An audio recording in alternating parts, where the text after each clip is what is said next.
South India shopping mall the wedding మంత్ర సరికొత్త wedding collection south India shopping mall.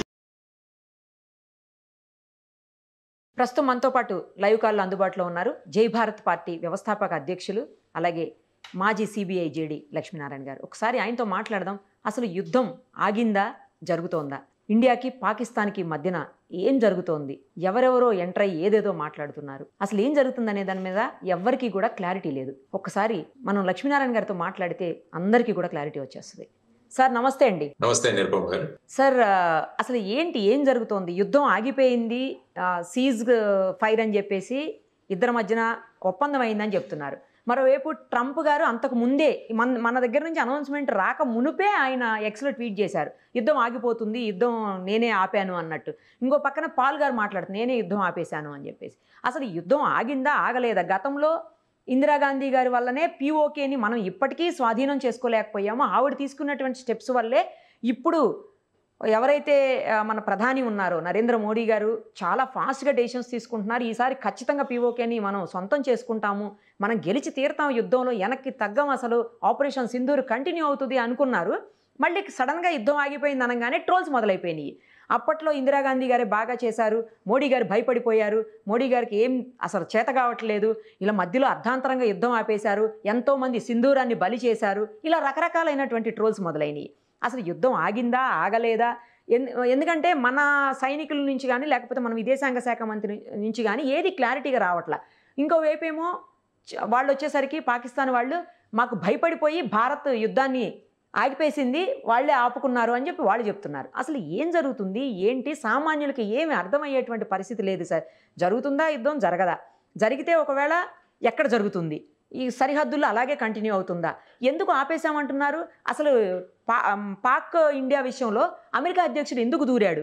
ఎవరికి ఏం అర్థం కావట్లేదు. మీరు చెప్పండి సార్, అందరికీ క్లారిటీ వస్తుంది. ప్రపంచ పటం మారింది. ప్రపంచంలో కూడా ఒక దేశం మీద ఇతర దేశాల మీద ఆధారపడిన తత్వం పెరిగిపోయింది మధ్య. అంటే మనం గతంలో పోలిస్తే గతంలో రాష్ట్రాలు, దేశాలు వారి యొక్క ఉత్పాదన, వారి యొక్క ప్రొడక్షన్, వారి ప్రజలు వీరితో మాత్రమే అక్కడికే కన్ఫైన్ అయ్యింది. కానీ ఎప్పుడైతే లిబరలైజేషన్, గ్లోబలైజేషన్ అనేవి వచ్చాయో అప్పుడు ఏమైందంటే ప్రపంచం అంతా కూడా ఒకరి మీద ఒకరు ఆధారపడడం మొదలైంది. అందువల్ల ముఖ్యంగా వాణిజ్య సంబంధాలు కావచ్చు, ఎకనామిక్ డెవలప్మెంట్ కావచ్చు, ఇది ముఖ్యంగా ప్రధానమైన పాత్ర పోషించి ఇప్పుడు భూభాగాలను ఆక్రమించుకోవడం లేకుంటే యుద్ధాలు చేయడం వీటికన్నా అందరం కలిసి ఎలాగ అభివృద్ధి చెందుదామన్న మార్గంలో ప్రపంచం ముందుకు వెళుతోంది.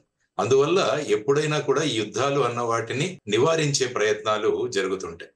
సో ఇప్పుడు మనం చూసుకుంటే ఈ ఏప్రిల్ 22న జరిగిన సంఘటన, ఆ తర్వాత భారతదేశం ప్రత్యుత్తరం ఇచ్చిన ఇది. భారతదేశం ఎప్పుడు కూడా మేము టెర్రరిజంకి అగేన్స్ట్ గాని మేము ఉగ్రవాదానికి వ్యతిరేకమని మాట్లాడుతుంటారు. పాకిస్తాన్ ప్రజలకు గాని వ్యతిరేకం కాదు, ఉగ్రవాదానికి వ్యతిరేకమని. అప్పుడు మనం వారి మీద సెలెక్టెడ్ టార్గెట్స్ అంటే 9 ప్రాంతాల్లో 21 టార్గెట్స్ మీద మనం స్ట్రైక్స్ చేయడం జరిగింది. ఆ తరువాత దానికి పాకిస్తాన్ స్పందించి వాళ్ళు మన లైన్ ఆఫ్ కంట్రోల్ మీద ఉన్న అనేక ప్రాంతాలలో ఆర్టిలరీ షెల్లింగ్ చేయడం వల్ల అందులో సుమారుగా 15 మంది మన ప్రజలు ప్రాణాలు పోగొట్టుకున్నారు. ఒక 45 నుంచి 50 మంది గాయపడ్డారు. దీనికి మళ్ళా రిప్లైగా భారతదేశం ఏం చేసిందంటే ఎందుకంటే ఇది మిలిటరీ చేసింది కాబట్టి, అప్పుడు టెర్రరిస్టులు చేశారు కాబట్టి టెర్రరిస్టుల మీద మనం స్ట్రైక్ చేసాం.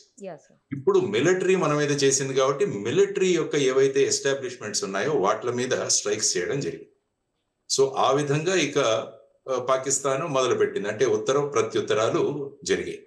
ఆ తరువాత ఎప్పుడైతే 2 న్యూక్లియర్ దేశాల మధ్య ఈ విధంగా విభేదాలు రావడం అన్నది ప్రపంచంలో మొదటిసారి. ఇంతకు ముందు ఎప్పుడు కూడా 2 న్యూక్లియర్ వెపన్స్ ఉన్న దేశాలు కొట్టుకోలేదు. అంటే ఫర్ ఎగ్జాంపుల్ చైనా, భారతదేశం చూసినా ఇంతకు ముందు మీరు చూసుకుంటే 2018 తర్వాత గల్వాన్ లో జరిగిన ఇవన్నీ చూసుకున్నా కూడా అక్కడ కూడా 2 న్యూక్లియర్ పవర్స్ ఉన్న 2 దేశాలు. ఇప్పుడు చూసుకుంటే పాకిస్తాన్ మరియు భారతదేశం ఇవి కూడా 2 న్యూక్లియర్ పవర్స్. కాబట్టి ప్రపంచం ఎక్కడా కూడా న్యూక్లియర్ వెపన్స్ అన్నవి వాడపడకూడదు అన్నది ఒకటి. ఎందుకంటే దాని విధ్వంసం చాలా ఎక్కువగా ఉంటుంది. అందుకనే ఈ విధంగా భారత పాకిస్తాన్ మధ్య ఈ ఉత్తర ప్రత్యుత్తరాలు మొదలవగానే అనేక దేశాలు మేము మధ్యవర్తిత్వం చేస్తామని ముందుకొచ్చి, మీరు చూసుకుంటే ఖతార్ కావచ్చు, లేకుంటే సౌదీ అరేబియా కావచ్చు, లేకుంటే అమెరికా కావచ్చు. సో ఈ దేశాలన్నీ కూడా మేము వీటిని ఎస్కలేట్ చేయకండి, డీఎస్కలేట్ చేయండి, మీరు కూర్చొని మాట్లాడండి అని చెప్పిన సందర్భాలు చాలా ఉన్నాయి. సో ఇటువంటి పరిస్థితులలో మరి ఏ నిర్ణయం తీసుకోవాలన్నది చాలా ముఖ్యం. ముఖ్యంగా మీరు మాట్లాడినట్టు ట్రంప్ గారు కూడా మొదటి నుంచి భారతదేశం పహల్గావ్ జరిగిన సంఘటన ఏదైతే ఉందో దానికి భారతదేశం సెల్ఫ్ డిఫెన్స్ చేసుకోవచ్చు అని ఆయన మాట్లాడారు. తర్వాత ఒక 2 రోజులకి భారత్ పాకిస్తాన్ ఈ రెండు కూడా మాకు స్నేహపూరితమైన దేశాలు అన్నారు. ఆ తరువాత మళ్ళా ఆయన స్ట్రాంగెస్ట్ కంట్రీస్ అని అన్నాడు ఆయనే. మళ్ళీ స్ట్రాంగెస్ట్ కంట్రీస్ కావాలంటే ఈ రెండిటికి నేను మధ్యస్థిత్వం చేస్తానని కూడా ఆయన.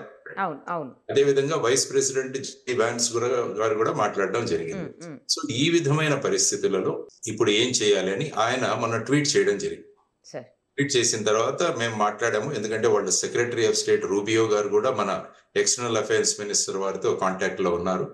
ఆ తర్వాత భారతదేశం కూడా ఇంటర్నేషనల్ లెవెల్లో పాకిస్తాన్ యొక్క ఉగ్రవాదాన్ని మనం తీసుకెళ్ళాం. ఇవన్నీ జరిగిన తర్వాత పాకిస్తాన్ యొక్క డైరెక్టర్ జనరల్ మిలిటరీ ఆపరేషన్స్ వారు మన director general of military operations తో మాట్లాడి వారు ఇక 5 గంటలకు సీజ్ ఫైర్ చేయాలి అన్న ఒక నిర్ణయం తీసుకున్నాము, మేము ముందున్నాము అని చెప్పేసి అంటే మన వాళ్ళు కూడా స్పందించి 5 గంటల నుంచి దీన్ని మొదలు పెడదాము అన్నది. కానీ మళ్ళా 2-3 గంటల్లోనే పాకిస్తాన్ మళ్ళా ఈ విధమైన కవ్వింపు చర్యలకు మొదలుపెట్టింది. ఈ మధ్యలో ఏంటంటే చైనా యొక్క భూమికి ఒకసారి మనం చూడాలి. చైనా ఎక్కడ కూడా ఇంతవరకు ఓపెన్ గా మాట్లాడలేదు. కానీ మొట్టమొదటిసారిగా ఈ సీజ్ ఫైర్ ప్రకటనలు వచ్చిన తర్వాత చైనా వారు మాట్లాడారు ఏంటంటే పాకిస్తాన్ యొక్క సార్వభౌమత్వానికి ఎక్కడైనా ఇబ్బంది కలిగితే మేము చైనాతో ఉంటామని వాళ్ళు మాట్లాడారు. ఆ తర్వాత ఈ కవ్వింపు చర్యలు మొదలయ్యాయి. దాని ముందు ఒక్కసారి మీరు చూసుకుంటే ఇంటర్నేషనల్ మానిటరీ ఫండ్ లో పాకిస్తాన్ కి వాళ్లకు 2.5 బిలియన్లు ఇవ్వకండి అని చెప్పి భారతదేశం చాలా గట్టిగా పోరాటం చేసింది. గట్టిగా ఆర్గ్యుమెంట్స్ జరిగాయి. కానీ చివరికి భారతదేశం ఆ ఓటింగ్ నుంచి బయటికి కూడా వచ్చేసింది, అంటే వినట్ల.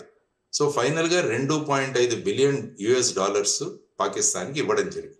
అంటే ఇప్పుడు ఎలా ఉంటుందంటే చైనా ఎప్పుడు కూడా పాకిస్తాన్ కు మాక్సిమం వెపన్స్ సప్లై చేసేది చైనా. యుద్ధ విమానాలు కావచ్చు, డ్రోన్లు కావచ్చు, లేకుంటే గన్స్ కావచ్చు, ఇవన్నీ కూడా చైనా నుంచి ప్రధానంగా వస్తాయి. ఎప్పుడైతే ఒక సుమారు 20,000 కోట్ల రూపాయలు చైనాకు IMF నుంచి వస్తుంది అంటే ఎప్పుడు కూడా చైనా ఎలా ఉంటుందంటే తన వ్యాపారం ఎలా పెంచుకోవాలని చూస్తుంది. దానికి ఒక చిన్న ఉదాహరణ ఇస్తాను. నరేంద్ర మోడీ గారు మన యోగా డే గురించి ఆయన విస్తృతంగా ప్రయత్నాలు చేశారు రాగానే. ఆ తర్వాత సుమారుగా 140 దేశాలు యోగా డే జరపడానికి తర్వాత యునైటెడ్ నేషన్స్ లోనే ఆమోదం తెలపడం జరిగింది. ఇది ఇలా ఉంటే చైనా ఎలా ఆలోచిస్తుందంటే ఇన్ని దేశాలు యోగా చేసుకోవాలంటే వాళ్ళకు యోగా మ్యాట్లు కావాలి. కాబట్టి వాళ్ళు 2 ఫ్యాక్టరీలు పెట్టారు అక్కడ చైనా. దేనికి? యోగా మ్యాట్లు తయారు చేయడానికి. అంటే వాళ్ళు ఏ సందర్భం చూసినా ప్రపంచంలో తమ వ్యాపారం ఎలా ఉంటుంది అన్నదానికి అదొక ఉదాహరణ. అదే విధంగా ఇప్పుడు $2.5 బిలియన్ పాకిస్తాన్ కి వచ్చాయంటే ఇప్పుడు జరుగుతుంది యుద్ధం. కాబట్టి దీనిలో మనం ఏ విధంగా వాళ్ళ దగ్గర నుంచి దీన్ని సంపాదించుకోవచ్చు అన్న విషయంలో వెంటనే వాళ్ళ స్టేట్మెంట్ ఇవ్వడం జరిగింది. సో ఆ విధంగా జరిగిన తర్వాత ఆ రోజు రాత్రి మళ్ళా నిన్న చూసుకుంటే ఏం పెద్ద ప్రధానంగా ఏమి పెద్ద చర్యలు జరగలేదు. ఈ రోజు మళ్ళా ఇప్పుడు ఒక ఐ థింక్ 11 అయింది, 12 గంటలకు మళ్ళా 2 director generals of military operations వాళ్ళిద్దరూ హాట్ లైన్ లో మాట్లాడుకోబోతున్నారు. ఇది ప్రస్తుతం ఉన్న పరిస్థితి. సీజ్ ఫైర్ అన్నది ఎప్పుడు కూడా ఉంటుంది, ఎందుకంటే ఏదో ఒక చర్చలు, ఏదో ఒక ఐస్ బ్రేకింగ్ కావాలి. ఎందుకంటే యుద్ధాలు మీరు చూసుకుంటే నేను ఇంత ముందు చెప్పినట్టు యుద్ధం మొదలు పెట్టడం సులభం, కానీ దాన్ని ఎక్కడ ఆపాలో తెలియదు. ఇప్పుడు మీరు అనుకుంటే యుక్రెయిన్ రష్యా మధ్య 2014 నుంచి చిన్నవి మొదలయ్యాయి, కానీ గత 2.5 సంవత్సరాల నుంచి ఆ యుద్ధం కొనసాగుతూనే ఉంది. చూడండి, సుమారుగా 17,000 మంది చనిపోయారు అక్కడ. సో ఆ విధమైన పరిస్థితులలో మరి ట్రంప్ గారు ఎంత చెప్పినా కూడా మళ్ళా ఈ సీజ్ ఫైర్ టాక్స్ అన్నవి జరుగుతాయా జరగవా అన్న ఒక దీంట్లో సంభ్రమంలోనే ఉన్నాం. కాబట్టి ప్రపంచంలో ఏ యుద్ధాలు తీసుకున్నా right from World War I నుంచి తీసుకున్నా కూడా ఎక్కడో ఒక చోట దీనికి సమాప్తం పలికి చర్చకు ఎక్కడో కూర్చోవాలి అన్నది ఒక విషయం ఎప్పటి నుంచో జరుగుతోంది. అది కాకుండా 2 న్యూక్లియర్ పవర్స్ ఉన్న 2 దేశాలు ఈ విధంగా కొట్టుకుంటూ పోతుంటే అవి ఎక్కడి వరకు వెళతాయి అన్నది మనం చెప్పలేనన్న ఈ సందర్భం. ఆ తర్వాత ఇక సోషల్ మీడియా గురించి మీకు తెలిసిందే, ఎందుకంటే దీన్ని సైకాలజీ థియరీలో థ్రిల్ సైకాలజీ అంటారు. థ్రిల్ సైకాలజీ అంటే ఏదో ఒక జరిగి మనకు థ్రిల్ రావాలి. అంటే ఇప్పుడు ఫర్ ఎగ్జాంపుల్ అభూత కల్పనలు ఉన్న సినిమాలు చూసినా కూడా మనం చాలా ఉత్తేజితులు అవుతాం. అంటే ఆ థ్రిల్ వస్తుంది మనకి. తర్వాత జనరల్ గా చాలా మందికి వార్ మాంగరింగ్ సైకాలజీ కూడా, అంటే యుద్ధం రావాలి మనం చూడాలి అన్న సందర్భంలో. సో వీరు ఏం చేశారంటే ఈ సోషల్ మీడియా లో విపరీతమైన ట్రోలింగ్ మీరు చెప్పినట్టు మొదలు పెట్టారు. ఈవెన్ మన విక్రమ్ మిస్త్రీ గారి నుంచి కూడా అతి దారుణంగా ట్రోలింగ్ జరిగింది. ఆయన అయితే పాపం ఆయన అకౌంట్ ఆయనే స్టాప్ చేసేసుకున్నారు సార్, సీజ్ చేసుకున్నాడు ఆయన అకౌంట్ ఆయన. అంటే ఏమైందంటే ఈ విధమైన పరిస్థితులు ఉంటాయన్నమాట. అంటే సోషల్ మీడియా వచ్చాక ప్రతి ఒక్కరికి వాక్ స్వాతంత్రం ఉందని చెప్పేసి ఏదైనా మాట్లాడొచ్చు. ఇంకా ప్రాచుర్యం పొందడానికి ఎంత తిడితే అంత మేము ఫేమస్ అవుతాం అన్నది ఒక కొత్త కాన్సెప్ట్. సో ఆ విధంగా చూసుకుంటూ పోతుంటే పాపం విక్రమ్ మిస్త్రీ గారిని ట్రోల్ చేస్తే ఈవెన్ IAS IPS అసోసియేషన్ కూడా మేము మీతో ఉన్నాము అని చెప్పి వారు ప్రకటన చేయడం జరిగింది. ఆ తర్వాత మీరు చూసుకుంటే, ఎందుకంటే మిస్త్రీ గారు తన సొంత అభిప్రాయాలను అక్కడేం వ్యక్తం చేయట్లేదు, ఆయన వ్యక్తం చేస్తుంది ప్రభుత్వం యొక్క అభిప్రాయాలని. ఆయన వచ్చి ఒక స్పోక్స్ పర్సన్ గా ఆయన మాట్లాడుతారు. సో ఈ విధంగా ఇద్దరు, వ్యోమికా సింగ్ కావచ్చు, ఈ అమ్మాయి కురేషి కావచ్చు, వీరు కూడా ప్రభుత్వం యొక్క విధానాలను, ఆర్మీ విధానాలను వాళ్ళు ప్రజలకు తెలియజేయాలి. లేకుంటే టీవీ ఛానల్స్ లో రకరకాల వార్తలు వస్తుంటాయి కాబట్టి నిజం ఏంటి సత్యం ఏంటి అని తెలియడం కూడా చాలా ముఖ్యం. సో ఆ విధంగా వాళ్ళు మాట్లాడుతున్నారు. సో ఇప్పుడు మీరు అన్నట్టు 1971 కంపారిజన్ జరుగుతుందని మీరు అన్నారు. 1971 కంపారిజన్ అంటే మనం బంగ్లాదేశ్ లిబరేషన్. యాక్చువల్ గా బంగ్లాదేశ్ యుద్ధం అన్నది ఆల్మోస్ట్ 6 నెలల పూర్వం మొదలైంది. అప్పుడు శామ్ మానిక్ షా గారని, he was the general of Indian army. ఇప్పుడు ఇందిరాగాంధీ గారు వారిని పిలిచి వెంటనే మనం బంగ్లాదేశ్ లోకి వెళ్ళాలి అంటే ఆయన నేను వెళ్ళను అన్నారు. ఎందుకంటే బంగ్లాదేశ్ కు వెళ్ళడానికి చాలా మనం సిద్ధం అవ్వాలి ఇప్పుడు. ఎందుకంటే చాలా నా ఆర్మీ అంతా కూడా వెస్ట్ బెంగాల్ మిగతా రాష్ట్రాల్లో డిప్లాయ్, వీళ్ళందరినీ కూడా నేను పోగు చేయాలి. తరువాత వచ్చేసి ఇది మనము ధాన్యాన్ని అనేక ప్రాంతాలకు పంపించే సమయం కాబట్టి వాటన్నిటిని ఆపేసి సైనికులను అక్కడ మూవ్ చేయాలి. తరువాత బంగ్లాదేశ్ లో ఇప్పుడు ఈ వర్షం రాబోతుంది, వర్షకాలంలో మనం వెళ్ళి అక్కడ చిరుపుకుంటామని ఆయన చెప్పి సుమారుగా 6 నెలల తర్వాత అక్కడికి వెళ్ళారు. వెళ్ళిన తర్వాత 14 రోజుల్లో ఆ యుద్ధం ముగిసింది. సుమారుగా 94,000 మంది ప్రిజనర్స్ ఆఫ్ వార్ పట్టుకోవడం జరిగింది. ఆ తర్వాత జరిగింది. అక్కడ ఏంటంటే ముఖ్యంగా బంగ్లాదేశ్ లో అక్కడి ప్రజలు ప్రభుత్వానికి వ్యతిరేకంగా తిరుగుబాటు చేశారు. ముజిబుర్ రెహమాన్ వారి అధ్యక్షతన అక్కడి ప్రజలు వారు తిరుగుబాటు చేశారు. అలా తిరుగుబాటు చేస్తున్న ప్రజలకు మనం వెళ్ళి మద్దతు ఇచ్చాం. అప్పుడు ఏంటంటే అది సులభమైంది మనకి. ఇప్పుడు అదే మీరు పాకిస్తాన్ ఆక్యుపైడ్ కాశ్మీర్ లోకి వస్తే అలాంటి తిరుగుబాటు లేదు. అలాంటి తిరుగుబాటు అన్నది ఓపెన్ గా లేదు. సపోజ్ అలాంటి తిరుగుబాటు వచ్చినప్పుడు మనం వెళ్ళి వాళ్లకు మద్దతు ఇస్తే అప్పుడు ఏమవుతుందంటే దాన్ని తీసుకునే అవసరం. ఇప్పుడు ఏమాత్రం అక్కడ చూసుకుంటే మీరు ఒక్కసారి POK గురించి ఆలోచిస్తే, యాక్చువల్ గా మనకు హరిసింగ్ గారు ఆ హిస్టరీ తెలుసు మీకు, POK ఎలా సంభవించిందని. ఆ తర్వాత జనవరిలో మనం యునైటెడ్ నేషన్స్ కి ఈ సమస్యను తీసుకువెళ్ళడం జరిగింది అప్పటి ప్రధాని జవహర్ లాల్ నెహ్రూ గారు. ఆ తర్వాత ఏప్రిల్లో ఒక రిజల్యూషన్ 47 అని ఒకటి పాస్ చేశారు. ఆ రిజల్యూషన్ 47 లో ఏముందంటే పాకిస్తాను ఆక్రమిత భాగాల నుంచి వాళ్ళ సైన్యాలను తీసుకుని తగ్గించాలి, వాళ్ళ వెనక్కి వెళ్ళిపోవాలి. రెండవది వచ్చేసి భారతదేశం అక్కడ కొంత లిమిటెడ్ సంఖ్యలో అక్కడ వాళ్ళ ఆర్మీని డిప్లాయ్ చేయాలి. మూడవది ఆ ప్రాంతంలో ఒక ప్లెబిసైట్ నిర్వహించాలి, అంటే ప్రజల యొక్క అభిప్రాయం సేకరించి దాన్ని బట్టి నిర్ణయం తీసుకోవాలని జరిగింది. కానీ పాకిస్తాన్ సైన్యాలు అక్కడి నుంచి తప్పుకోలేదు. ఆ తరువాత కరాచీ ఒప్పందం అని జరిగింది. అందులో ఏమైందంటే దీనిని సీజ్ ఫైర్ లైన్ అని డిక్లేర్ చేశారు. ఎక్కడైతే పాకిస్తాన్ సైన్యాలు ఆగిపోయాయో అక్కడ సీజ్ ఫైర్ లైన్. ఆ తర్వాత సిమ్లా అగ్రిమెంట్ తర్వాత దాన్ని LOC అన్నాం మనం, లైన్ ఆఫ్ కంట్రోల్. ఇది ప్రస్తుతం ఉన్న పరిస్థితి. సో మనం ఆల్రెడీ ఈ రిజల్యూషన్ 47 అన్నది యునైటెడ్ నేషన్స్ లో పెండింగ్ ఉంది. సో మొన్న ఐ థింక్ 2020 సంవత్సరంలో అనుకుంటాను భారతదేశం మా ఫిజికల్ ఎక్స్పాన్షన్ కి మాకు కావాలి అని చెప్పేసి వాళ్ళు ఒక ప్రకటన చేశారు యునైటెడ్. దానికి ముందు మీరు 2019 చూస్తుంటే Jammu and Kashmir reorganisation act చేయడం జరిగింది. అంటే జమ్మూ అండ్ కాశ్మీర్ ని 2 యూనియన్ టెరిటరీస్ గా మార్చడం జరిగింది, జమ్మూ అండ్ కాశ్మీర్, లడాక్. ఆ తర్వాత ఏంటంటే అక్కడ జమ్మూ అండ్ కాశ్మీర్ అసెంబ్లీలో 24 MLA సీట్లు POK వారికి కూడా రిజర్వ్ చేయడం జరిగింది. 24 సీట్లు.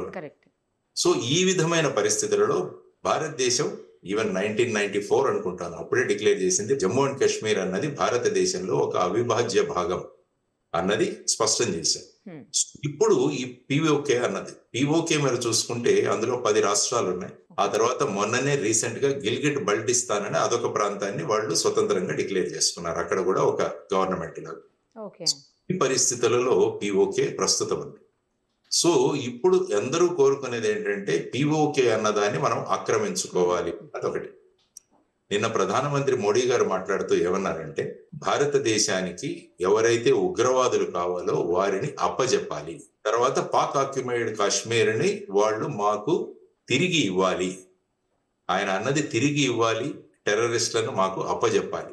ఎందుకంటే భారతదేశ యుద్ధ నీతిలో నో ఫస్ట్ అటాక్ అన్నది ఉంటుంది భారతదేశం. మనం ఎప్పుడు కూడా ఫస్ట్ అటాక్ చేయము, చేస్తే దానికి రిప్లై ఇస్తాం. ఇప్పుడు వాళ్ళు చేసిన దానికి మనం రిప్లైలు ఇచ్చుకుంటూ వెళుతున్నాం. సో ఇప్పుడు చాలా మంది కోరుకునేది ఏంటంటే ఈ థ్రిల్ సైకాలజీ మరియు వార్ మాంగరింగ్ వాళ్ళంతా కూడా ఇది సరి అయిన అదను పాకిస్తాన్ ఆక్యుపైడ్ కాశ్మీర్ చేసుకోవడానికి అన్నది. ఇప్పుడు ఎప్పటి వరకైతే మనం ఉగ్రవాదానికి వ్యతిరేకంగా పాకిస్తాన్ చర్యలకు ప్రతిచర్యలు చేసుకుంటూ పోతున్నంత వరకు మిగతా దేశాలు ఏమీ మాట్లాడట్లేదు. ఒక భూభాగాన్ని ఆక్రమించుకుంటున్నాము అంటే అప్పుడు టోటల్ జియో పొలిటిక్స్ ఎలా ఉంటాయో మనకు తెలియదు. ఒక్క ఉదాహరణ మీకు ఇస్తాను. చైనా తైవాన్ ని ఆక్యుపై చేసుకోవాలని అనేక సంవత్సరాల నుంచి ప్రయత్నం చేస్తుంది. ఇప్పటికీ తైవాన్ ని తన ఆధీనంలోకి తీసుకోలేకపోయింది. ఎందుకంటే తైవాన్ కి యుఎస్ఏ సపోర్ట్ ఇస్తుంది, అమెరికా సపోర్ట్ ఇస్తుంది. సో ఇప్పుడు చైనా వాళ్ళు ఏం చేస్తారు, ఫర్ ఎగ్జాంపుల్ పిఓకే మీద మేము దాడులు చేయాలంటే వెంటనే చైనా దిగుతుంది. ఎందుకంటే చైనాకు పిఓకే మీద చాలా ఇంట్రెస్ట్ ఉంది. ఎందుకంటే ఇప్పుడు మీరు చూసుకుంటే పాకిస్తాన్ చైనా ఒక మ్యానుఫ్యాక్చరింగ్ హబ్. దాని అక్కడి నుంచి అమెరికాకు గాని మిగతా దేశాలకు పంపించాలంటే వాళ్ళు చుట్టూ సముద్ర మార్గంలోకి వెళ్ళాలి. అదే గనుక ఇప్పుడు పిఓకే నుంచి వాళ్ళు డైరెక్ట్ గా రోడ్ గనక కరాచీ మరియు గ్వడార్ అన్న సీపోర్ట్ గనక రోడ్డు వేసుకుంటే డైరెక్ట్ గా ఇండియన్ ఓషన్ కి వాళ్లకు యాక్సెస్ దొరుకుతుంది. మనకి హిల్స్, మౌంటైన్స్, ఈ హిమాలయాస్ కూడా చాలా వరకు ఆపుతాయేమో కదా సార్ పాకిస్తాన్. ఎందుకంటే మీరు పిఓకే ఒక్కసారి చూస్తే మన వైపు నుంచి పిఓకేకి వెళ్ళడం చాలా కష్టం. అదే పిఓకే నుంచి పాకిస్తాన్ నుంచి సులభం. అందుకనే మీరు చూసుకుంటే కార్గిల్ యుద్ధంలో కూడా వాళ్ళు సులభంగా వచ్చి మన పోస్టులను ఆక్యుపై చేయగలిగారు. సో ఆ విధంగా ఇప్పుడు చైనా ఇంట్రెస్టెడ్. ఎందుకంటే చైనా పాకిస్తాన్ ఎకనామిక్ కారిడార్ అని ఒకటి ఏర్పాటు చేస్తున్నారు. అంటే పిఓకే మార్గంగా రూట్లు తయారు చేసి ఫైనల్ గా కరాచీ, గ్వదార్ పోర్ట్లకు వెళ్లి అక్కడ నుంచి చైనా యొక్క మ్యానుఫ్యాక్చరింగ్ అంతా కూడా షిప్స్ లో పంపించాలన్నది వాళ్ళ ఇంట్రెస్ట్. అదే విధంగా బెల్ట్ అండ్ రోడ్ ఇనిషియేటివ్. ఎందుకంటే పిఓకే ఉందంటే అటు ఆఫ్ఘనిస్తాన్ వైపు మనం వెళ్ళొచ్చు, ఏషియాకు కూడా ఒక బ్రహ్మాండమైన మార్గం దొరుకుతుంది. సో వీటన్నిటి మీద చైనా ఆర్థిక వాళ్ళ చాలా ఇంట్రెస్ట్ ఉంది వాళ్ళు దాని మీద. సో ఎప్పుడైతే మనం పిఓకే మీద ఒక భూభాగాన్ని ఆక్రమించుకునే విధంగా వెళతామంటే అప్పుడున్న జియో పాలిటిక్స్ మారుతాయి. దేశాలు ఏ విధంగా స్పందిస్తాయి అన్న దాంట్లో కూడా మనకు గ్యారంటీ లేదు. ఇప్పటి వరకు ఉగ్రవాదం మీద చర్యలు తీసుకున్నంత వరకు ఎవరు మాట్లాడట్లేదు. తర్వాత పాకిస్తాన్ మిలిటరీ చేస్తున్న వాటి మీద మనం రిప్లై ఇస్తుంటే ఎవరు మాట్లాడట్లేదు. ఎక్కడ కూడా భూభాగాన్ని ఆక్రమించుకోవడం అన్న ఇది ఎక్కడా లేదు. ఎప్పుడైతే పిఓకేని మేము తీసుకుంటాము అంటే ఏమవుతుందంటే అప్పుడు మొదలవుతాయి మిగతా విషయాలు. సో వీటన్నిటి మీద ఆలోచించి ఆచితూచి అడుగులు వేయాల్సిన అవసరం. ఎందుకంటే ఇప్పటికే మన డిఫెన్స్ బడ్జెట్ లో 37% మనం జమ్మూ అండ్ కాశ్మీర్ మీద ఖర్చు పెడుతున్నాం. సో ఇప్పుడు ఇంకా ఇది మొదలైందంటే ఎక్కువ. ఎందుకంటే ముఖ్యంగా మనం చేయాల్సింది ఏంటంటే పిఓకేలో పాకిస్తాన్కి విరుద్ధంగా జరుగుతున్న ఏవైతే ఆందోళనలు ఉన్నాయో వాటిని మనం ఎన్కాష్ చేసుకోవాలి. ఆ తరువాత మన కశ్మీర్ అసెంబ్లీ ఏదైతే ఉందో అందులో పిఓకే గవర్నమెంట్ ఇన్ ఎగ్జైల్ అని మనం కశ్మీర్ లో ఒక గవర్నమెంట్ ప్రారంభించాలి. ముందు చూసుకుంటే ఎల్టీటీ గవర్నమెంట్ ఇన్ ఎగ్జైల్ అని వాళ్ళు యూరోప్ లో ఉండేది. ఈ యాంటోనీ బాలసింగం అని ఆయన యూస్ టు హెడ్. సో అటువంటిది ఒకటి ఏర్పాటు చేయాలి. తర్వాత ఏదైతే ఈ పాకిస్తాన్కి వ్యతిరేకంగా ఏవైతే ఉద్యమాలు జరుగుతున్నాయో వాటన్నిటికీ కూడా మనం ఇంటర్నేషనల్ లెవెల్లో సపోర్ట్ ఇవ్వాలి. ఓకే. ఫర్ ఎగ్జాంపుల్ బలూచిస్తాన్ ఉంది. ఇప్పుడు బలూచిస్తాన్ కూడా పాకిస్తాన్ కన్నా చైనా చాలా ఇంట్రెస్టెడ్ అక్కడ, ఎందుకంటే వాళ్ళ బెల్ట్ అండ్ రోడ్ ఇనిషియేటివ్ అంతా కూడా బలూచిస్తాన్ లో వెళుతుంది. ఇప్పుడు మీరు చూసుకుంటే బలూచిస్తాన్ లిబరేషన్ ఆర్మీ చైనా 8 మంది ఇంజనీర్లను చంపేసింది రీసెంట్. కాబట్టి చైనా వాళ్ళు దిగుతారు అక్కడ రంగంలోకి. సో ఇటువంటి కాంప్లికేటెడ్ పరిస్థితులు మనకు పిఓకేలో ఉన్నాయన్నమాట. సో వీటన్నిటిని ఆలోచించి భారతదేశం స్ట్రాటజిక్, అందుకనే నరేంద్ర మోడీ గారు కూడా పాకిస్తాన్ పిఓకేని రిటర్న్ చేయాలి అన్న, ఉగ్రవాదుల్ని రిటర్న్ చేయాలి. మొన్న మీరు చూస్తే నేను కొన్ని రోజుల ముందు ఒక ట్వీట్ ఇచ్చాను. ఆ ట్వీట్ లో కూడా నేను చేసింది ఇదే. ఉగ్రవాదులైన దావూద్ ఇబ్రహీం గాని, మౌలానా మసూద్ అజర్ గాని, హఫీజ్ సయ్యద్ గాని, లఖ్వీ గాని వీరిని భారతదేశానికి అప్పచెప్పాలి. ఎందుకంటే పాకిస్తాన్ మీద మనం ప్రెషర్ తెచ్చినా వాళ్ళు ఏమంటారంటే వీళ్ళు మా దేశంలో లేరు, మేము చంపేస్తారు. కానీ వాళ్ళు అటువంటి చర్యలు ఏమీ తీసుకోరు. వాళ్ళు వెంటనే ఏం చేస్తారంటే వాళ్ళు మనకు చెప్పేస్తారు కానీ వాళ్ళు అక్కడే ఉంటారు. అందుకనే మేము సూచించింది ఏంటంటే వాళ్ళని ఫిజికల్ గా మనకు అప్పచెప్పాలి. భారతదేశ చట్టాలను బట్టి ఇక్కడ వాళ్ళ మీద మనం కోర్టులో కేసులు నడిపి వారికి మీద శిక్షలు విధించాలి. అదొకటి. తర్వాత పిఓకేని రిటర్న్ చేయాలి. ఆ తర్వాత ముఖ్యంగా మీరు చూసుకుంటే ఈ FATF financial action task force లో పాకిస్తాన్ ని గ్రే లిస్ట్ లోకి తీసుకురావాలి. వాళ్ళు ఉగ్రవాదం మీద చర్యలు తీసుకునేంత వరకు ఇది FATF లో పెడితే వాళ్ళకు వచ్చే ఈ శాంక్షన్స్ ఏవైతే ఉంటాయి, అంటే వాళ్ళకు వచ్చే ఆర్థిక సహాయం ఏదైతే ఉంటుందో దాని మీద అంత సులభంగా అవ్వదు. సో ఈ చర్యలన్నీ తీసుకోవాలి అన్నది ప్రధానంగా మేము సూచించిన విధానం. కాబట్టి నిన్న మోడీ గారు కూడా ఉగ్రవాదులను మాకు అప్పజెప్పాలన్నారు. ఆ తర్వాత వచ్చేసి పాకిస్తాన్ ఆక్యుపైడ్ కాశ్మీర్ ను మనకు రిటర్న్ చేయాలి అని వారు అన్నారు. సో ఇప్పుడు మనం అర్థం చేసుకోవాల్సింది అంటే ప్రజలు ఇది ఆవేశాలకు వీటిలకు వెళ్లాల్సిన సందర్భం కాదు. ఎందుకంటే మనం ఎలాగుంటామంటే మనకు పెద్ద విషయం తెలియకపోయినా కూడా మనం సలహాలు ఇస్తుంది. ప్రజలు ఎమోషన్స్ తో మాట్లాడుతుంటారు. ఎక్కడైనా ఈ T20 మ్యాచ్లు జరుగుతున్నప్పుడు, అప్పట్లో జరిగినప్పుడు సచిన్ తెందూల్కర్ అవుట్ అవగానే ఇక్కడ చూస్తున్న వాళ్ళు చాలా మంది ఆ షాట్ ఆడకుండా ఉండాల్సింది, దాన్ని పక్కకు డిఫ్లెక్ట్ చేసి ఉండాల్సింది, దాన్ని డిఫెన్స్ గా ఆడాల్సింది. ఇలా అతను పారంగతుడు, అందులో నిష్ణాతుడు క్రికెట్ లో. ఏమీ తెలియని వాళ్ళు మనం ఇక్కడ కూర్చొని సలహా ఇస్తుంటాం. ఇప్పుడు సోషల్ మీడియా కూడా అదే ప్లాట్ఫామ్. మనకు అక్కడ జరిగే జియో పాలిటిక్స్ తెలియవు, మిగతా అక్కడ ఉన్న ప్రపంచ దేశాల యొక్క మన ఆర్థిక పరిస్థితి ఎలా ఉంది, మన ఆర్థికంగా ముందుకు వెళ్ళాలంటే ఇది ఎలాగా మనకు అబ్స్ట్రక్షన్ అవుతుంది, ఇదేమీ ఆలోచించరు. కానీ ఆ thrill psychology and warmongering సైకాలజీతో మీరు చెప్తున్నట్టు ఆ ట్వీట్లు కానీ లేకుంటే ఈ సోషల్ మీడియా పోస్టులు కూడా, ఎప్పుడైనా సమర్థవంతమైన నాయకత్వం ఉన్నప్పుడు నిర్ణయం తీసుకునే అధికారం వాళ్ళకి ఇవ్వాలి. అందుకని ఇప్పుడు మీరు చూసుకుంటే కాంగ్రెస్ వారు కూడా ఒక స్పెషల్ సెషన్ ఒకటి ఏర్పాటు చేయాలని అడుగుతారు పార్లమెంట్, చర్చి ఇందులో అనేక విషయాలు చర్చిద్దామని వాళ్ళు అంటున్నారు. కాబట్టి ఆ దిశగా, ఎందుకంటే పాకిస్తాన్ అసెంబ్లీ కూడా వాళ్ళు కూడా అసెంబ్లీ అయ్యారు.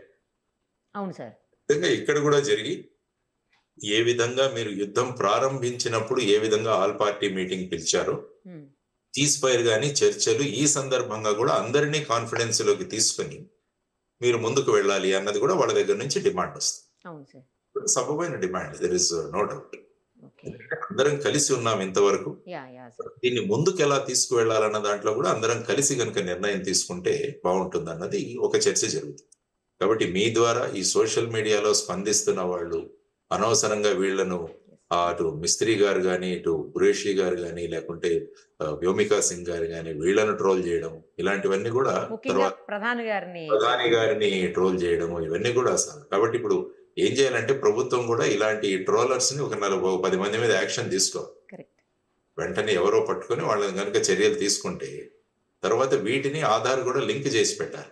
రిజిస్టర్ చేసినప్పుడు ఎవరెవరు వీళ్ళు ఉన్నారని వాళ్ళ, ఎందుకంటే చాలా మంది భయపడి వాళ్ళ వేరే పేర్లతో జాయిన్ అయిపోతాం. అన్ని ఫాల్స్ డీటెయిల్స్ ఇచ్చేసి వాడు జాయిన్ అవుతాడు. రేపు ఎక్కడైనా ట్రేస్ చేయాలన్నా కూడా కష్టం అవుతుంది. ఈ విధమైన టాక్టిక్స్ తో వెళ్తున్నారు. ఆ తర్వాత మనం పాకిస్తాన్ సోషల్ మీడియాను కూడా మనం రూల్ అవుట్ చేయలేం. ఎందుకంటే వాళ్ళు ఎక్కడ కూర్చొని కూడా భారతదేశాన్ని రెచ్చగొట్టచ్చు.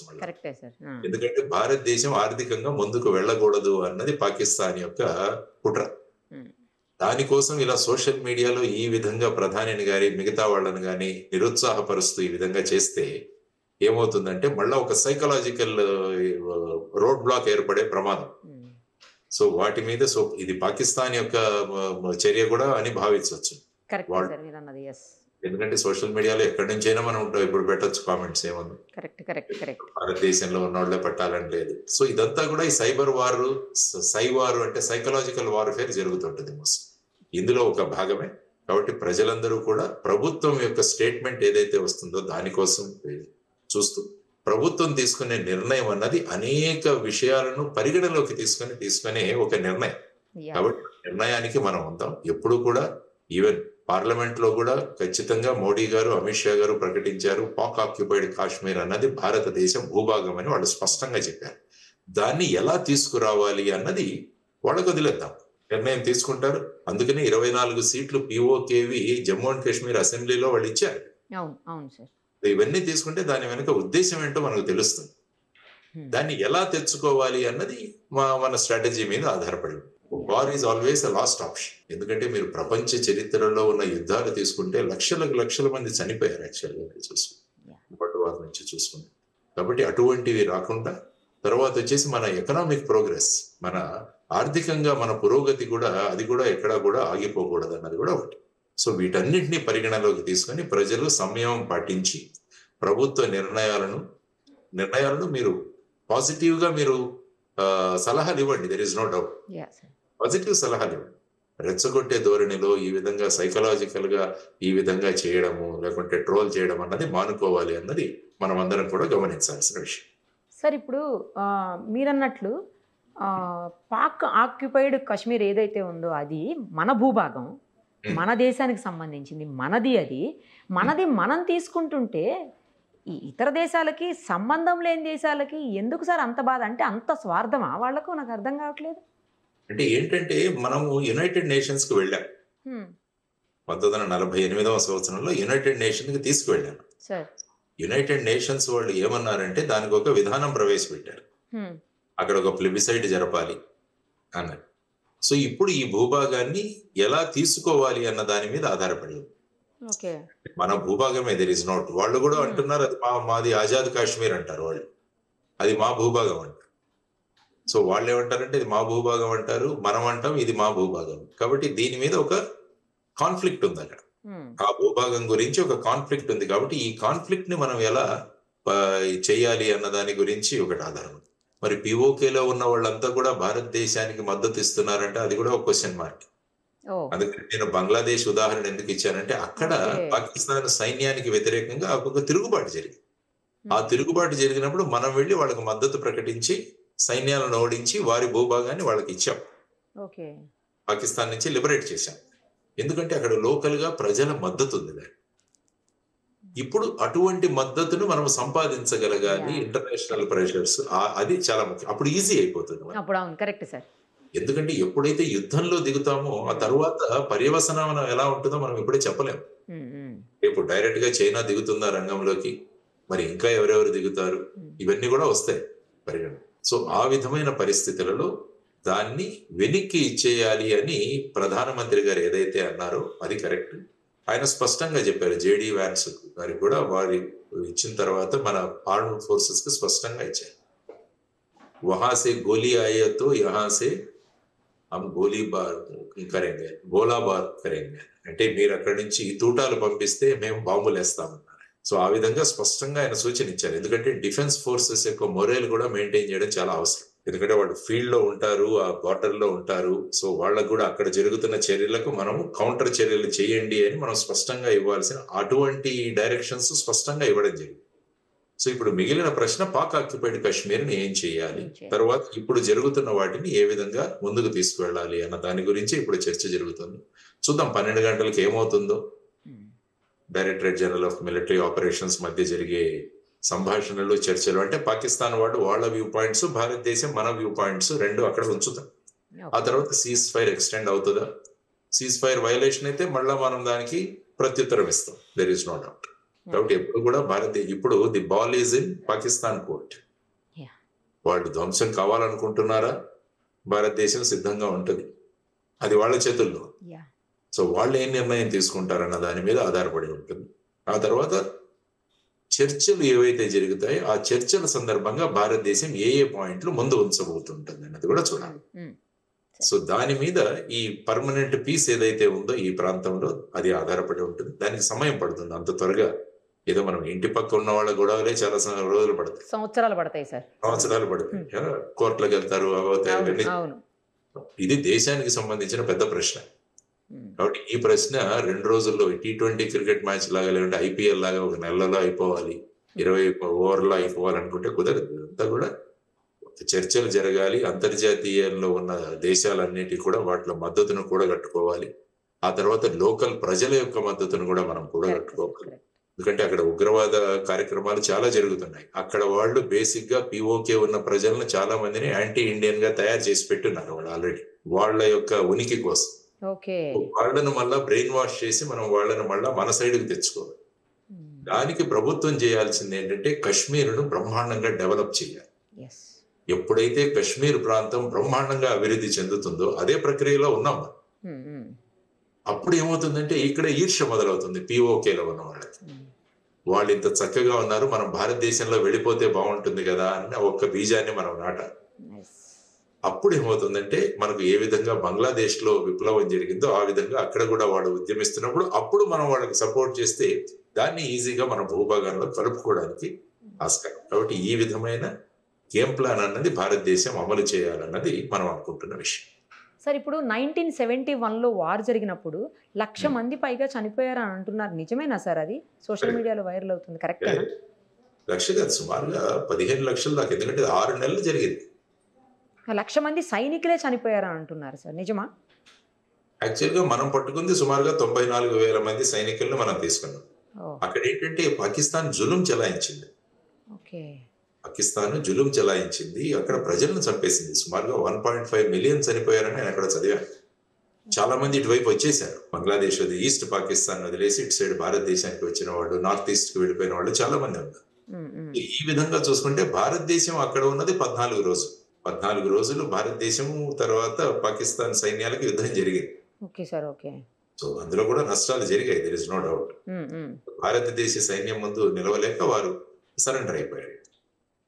అప్పుడు ఈస్ట్ పాకిస్తాన్ అంటే బంగ్లాదేశ్. ఇప్పుడు బంగ్లాదేశ్ పరిస్థితి చూస్తున్నాం మనం ఏంటో. మళ్ళీ వాళ్లే భారతదేశానికి విరుద్ధంగా మాట్లాడుతున్నారు. ఇది కూడా మళ్ళా Pakistan game plan. Pakistan China game plan ఇదంతా కూడా.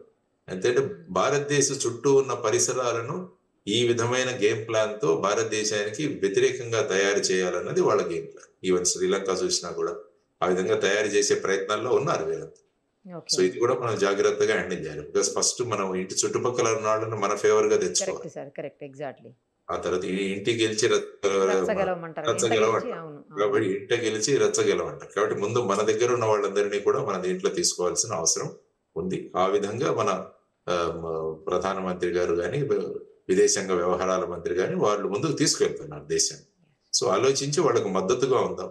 కాబట్టి ఈ ట్రోలింగ్స్ ఇవన్నీ ఆపి ప్రభుత్వ నిర్ణయాలకు మనం మద్దతునిస్తూ ముందుకు వెళదామన్నది నా సూచన. ఎగ్జాక్ట్లీ సార్, చాలా కరెక్ట్గా చెప్పారు. చాలా విషయాల్ని స్పష్టంగా చెప్పారు. ఎందుకు POKని స్వాధీనం చేసుకునే పరిస్థితులు ప్రజెంట్ మనకు లేవు, ఎలాంటి సిచ్యుయేషన్స్లో చేసుకోగలుగుతాము, అసలు ఏం జరిగితే ఏం జరుగుతుంది, మొత్తం అంటే ప్రభుత్వ నిర్ణయం ఏం తీసుకుంటే ఏం జరుగుతుంది అనేది కూడా క్లారిటీగా క్లియర్గా చెప్పారు సార్. బల్టిస్తాన్ అనేది ఒక మంచి ఆపర్చునిటీ సార్. గిల్గిట్ బల్టిస్తాన్ లో కూడా వాళ్ళు పాకిస్తాన్ తో రాజీ లేరు. కాబట్టి అక్కడ ఉన్న దాంట్లో అక్కడ ఉన్న వాళ్ళు, అందుకనే అంటున్నాను నేను, అక్కడ ఒక POK గవర్నమెంట్ ఇన్ ఎక్సైల్ అని మన వాళ్ళు మొదలు పెట్టారు. ఒక అజ్ఞాతంలో ఉన్న POK గవర్నమెంట్ అని చెప్పి ఇక్కడ మొదలు పెట్టారు. అక్కడ ఉన్న మన సింపథైజర్స్ ఇక్కడ తీసుకొచ్చి వాళ్ళని కూర్చోబెట్టాలి ఆ గవర్నమెంట్ లో. అంటే అక్కడ ఉన్న వాళ్ళకి ఆశ చిగురిస్తుంది, ఓహో ఇండియాలో కూడా మన వాళ్ళు ఉన్నారు, అక్కడ మన గవర్నమెంట్ వస్తే బాగుంటుంది కదా అని ఒక కోరికను మనం వాళ్ళలో బీజం నాటాలి. కరెక్ట్ సార్, కరెక్ట్ చెప్పారు. అప్పుడు ఏమందంటే కశ్మీర్ డెవలప్మెంట్ చూసి అక్కడ యువతరం కూడా మనం గనక భారతదేశంలోకి వెళ్ళిపోతే మనం కూడా అంత చక్కగా అభివృద్ధి చెందుతామన్న భావాలు వచ్చి వాళ్ళు కూడా మన సైడ్కి వస్తారు. సో ఈ విధంగా వాళ్ళందరినీ కూడా మన సైడ్ తీసుకుంటే యుద్ధం లేకుండానే వాళ్ళని మనం తీసేసుకోవచ్చు. ఆ విధమైన స్ట్రాటజీ అయితే ఉంటుందని నా అభిప్రాయం. పర్ఫెక్ట్ చెప్పారు సార్. థ్యాంక్ యూ సార్, చాలా క్లియర్గా క్లారిటీగా చెప్పారు. నాకు తెలిసి ఈ వీడియో చూస్తే ఉన్న డౌట్స్ అన్నీ క్లియర్ అయిపోతాయి సార్. మన ఇండియాకి పాకిస్తాన్కి మధ్యన ఏం జరిగింది, ఏం జరుగుతుంది, యుద్ధం ఆగిందా ఆగలేదా, అసలు అన్ని డౌట్స్ క్లారిఫై అయిపోతాయి sir. Thank you sir, thank you so much. Thank you.